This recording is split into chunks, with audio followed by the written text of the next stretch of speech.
আম খাওয়া শেষ, এখন আপনার করণীয় কি? ভাই গাছকে প্রুনিং করে দিতে হবে।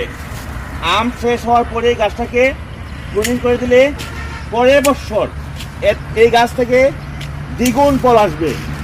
এই জন্য আপনার গাছটাকে অবশ্যই প্রুনিং করে দিবেন। এই যে দেখেন, গত বছর এই জায়গাতে প্রুনিং করা হয়েছিল, এই যে এখানে এই বছর অনেকগুলো কুশি আসছিল। আবারও যদি আমি এখন এইখানে দিই তাহলে আরও সুন্দর হবে গাছটি। গাছকে সুন্দর শেপে আনতে হলে আপনাকে অবশ্যই গাছগুলোকে প্রুনিং করে দিতে হবে। এখন দেখেন তো গাছটা অনেক সুন্দর হয়ে গেছে না? এই পাশে একটা রয়েছে। ভাই যদি আপনি গাছের ডালের মধ্যে আলো না প্রবেশ করান তাহলে তো আপনার গাছে আপনার ফলন ভালো হবে না।